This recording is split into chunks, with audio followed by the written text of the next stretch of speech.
Next, we'll take an in-depth look into the Layers palette. The Layers palette controls all of the layers in your artwork. You can stack layers to build up your artwork. This makes it easy to edit your artwork. I have my hair on a layer.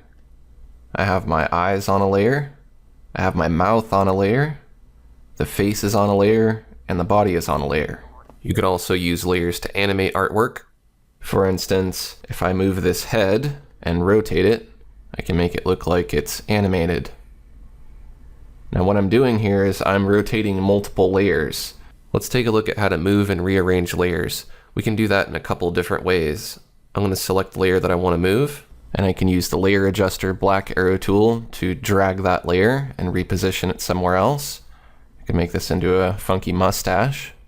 The other way to move the layer is to move it in the layer order. So the top of the layers palette is closest to you in space. So imagine if you were standing looking off into the distance.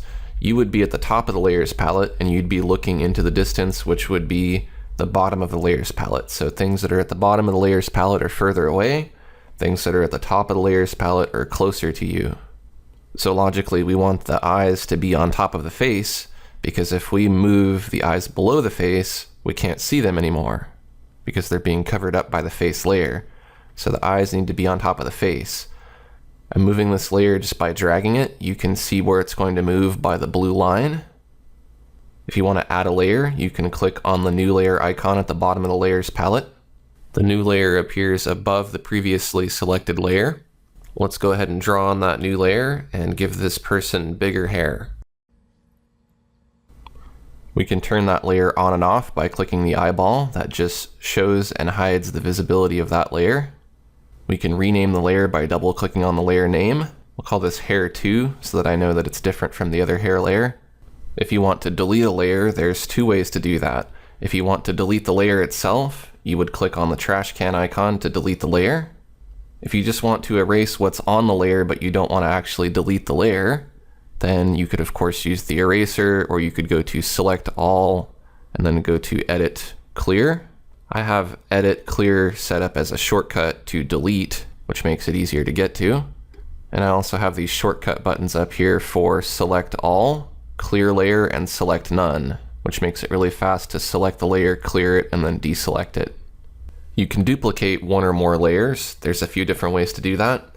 The first is to right click on the layer and choose duplicate layer. That creates a duplicate, which you can see if I move it up here. Now this person has 4 eyes. If you want to duplicate multiple layers, you can hold shift to select a range of layers, or you can hold down control and click on individual layers. So let's duplicate just the hair, the eyes, and the mouth. We'll right click on those layers and I'll choose duplicate layer. And then if I drag those layers over, you can see they were duplicated. Now the layer order does get changed a little bit because now these layers are kind of shuffled. You have the 2 hair layers together, the 2 eye layers together. So what you'd want to do is you'd want to figure out which ones are the duplicates and name them hair 2, eyes 2, and mouth 2. And then you'd want to go ahead and group the 2's together separate from the original. Let's take a look at another way to duplicate a layer. With your layer adjuster selected, you can hold Alt and drag, and you will duplicate that layer each time you drag while holding Alt. So you see I've created a whole bunch of hair layers here. You can also copy and paste a layer. You could choose select all and then copy and paste to create a duplicate. Now let's take a look at grouping layers. There's several benefits to grouping layers. One is that it helps keep your layers palette organized. If you have a lot of layers, you can group similar layers together. The other is that it allows you to transform multiple layers or move multiple layers together. So let's take a look at how to group layers. Let's go ahead and group the hair, eyes, mouth, and face layers. You can hold shift to select a range of layers, or you can hold control and select individual layers. Most of the time you're going to want to maintain your layer order, so you're going to want to only group layers that are all next to each other. Because as you can see, if I just select these 2 layers that aren't next to each other and I group them, they're going to move up to their own group and they move out of the layer order to a new position up at the top. So I'll go ahead and group the hair through the face layers together. I'm going to hit Control G on my keyboard, or I can go down here to the bottom left of the layers palette and choose group layers. And just like how we can name layers, we can double click on the group name and we can name that as well. So I'm going to call this head. That describes what the group is, and if we look within the group, we can see what each layer is based on its layer name. If you want to ungroup a layer, you'll have to collapse the little triangle next to it. Then you can go to Ungroup Layers or Control U. If you want, you can put groups within groups. So if I want to group the eyes and the mouth layer together, I can hit Control G and group those. Now I could call this eyes plus mouth. These little triangles that are next to the layers can collapse and expand the view of the layers. So you can kind of condense things down really small. You can see that I've collapsed it down to just the head. And if I expand it, I can see the hair, the eyes and mouth, and the face. I can expand the eyes and mouth and see more detail. And you can, of course, create multiple groups within the layers palette. I'm going to create a few extra layers and group them together. I'm going to expand that group. And then if we want to take the hair from the head group and move it into the other group that we created, we can drag it up and bring it into there. If we want to move a layer out of a group, we can drag it up above the group. Then you can go ahead and collapse the groups that are underneath, and you could move that layer down below the groups without it actually going into the group itself. Because once you start to add a lot of layers, it starts to get kind of crowded here. So what you may want to do is you may want to change the size of the icons by clicking on the top right sub-dialog menu. All the way down at the bottom, you can choose small thumbnail or no thumbnail. I prefer no thumbnail because I don't really need to see an image of what's on that layer. If I give it a good name, I'm going to know exactly what's on that layer. And now that we have this group, we can do a couple more things to it. Let's go ahead and click the triangle to collapse it down. Let's right click on it and let's choose duplicate layer, which will duplicate that whole group. And if I drag the group with the layer adjuster, I can move all the layers in the group. The other thing that you can do to a group is transform all of the layers together. So I can free transform this group. I can make the head smaller and then move it around. I'm moving all of these layers and transforming all of these layers together that are in this group. You can see that these layers are still individual layers if I go to them separately, and I have full control over this piece. So it's important that you always name your layers. You don't want to make the layer names too long and too complex because in the end, when you're finished with your artwork, it's probably only going to be one single layer, and so you're not going to have all that layer information unless you've saved it in other files. So I give it a short name. I don't really worry about capitalizing or things like that. If I don't know what to call something, I'll make up a name for it, but generally I try to give it an anatomical description. If it's a person's face, I'll do eyes, eyebrows, mouth, nose.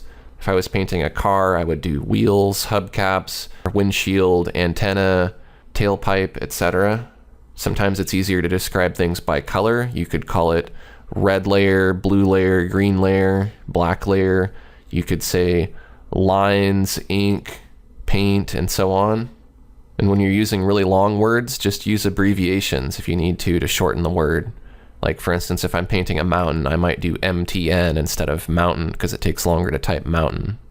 It's also important to always keep track of which layer you're painting on because it's all too easy to think that you're painting on the head layer when you're accidentally painting on the body layer and you mess something up that way. So before you start painting, always look over here and see what layer you're on. Once you know what layer you're on, then start painting. It's important to also keep track of your layer order. You always want to make sure that things are stacked from foreground to background. So foreground at the top of the layers palette and background at the bottom of the layers palette. And keeping things stacked that way will just make it a lot easier. For example, if I'm painting and I want to paint this shadow that's underneath the head that's on the body layer, if I hide this face, you can see that the face layer is covering up the body layer.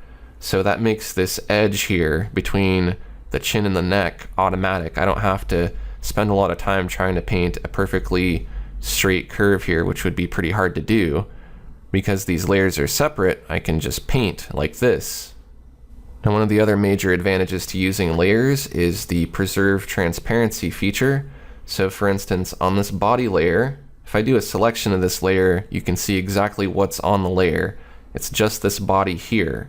So if I turn on preserve transparency, I'll only be able to paint on the opaque pixels of that layer, which you can see outlined by this selection. So if I start painting now with this shadow color, you can see that I can't paint anywhere outside of that selection. Now if I go ahead and deselect that selection, because it doesn't need to be there, I can just keep painting.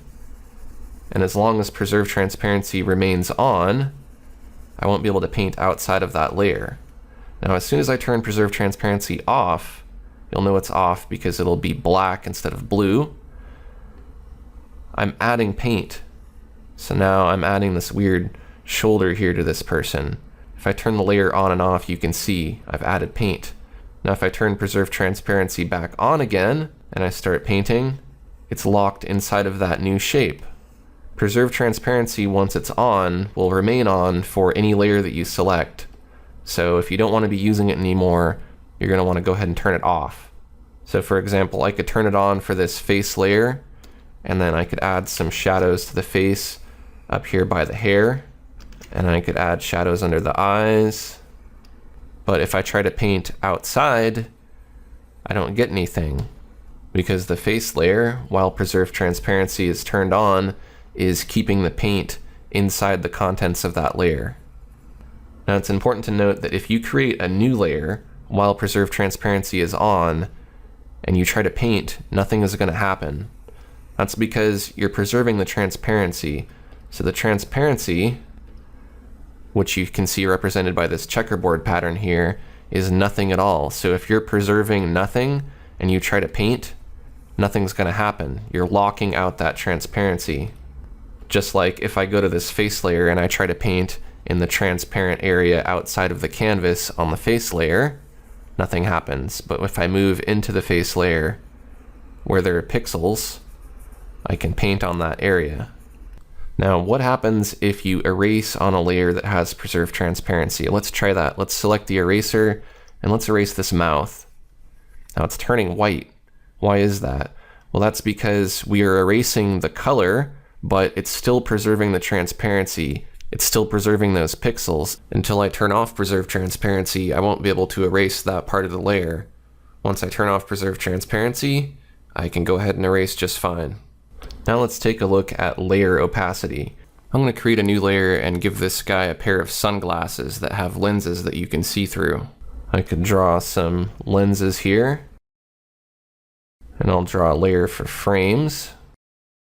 If I go back to the sunglasses and I reduce the opacity of that layer, you can see through.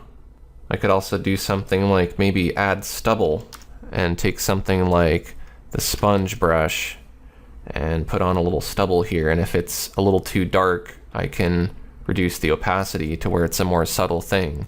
That would work well for skin texture as well.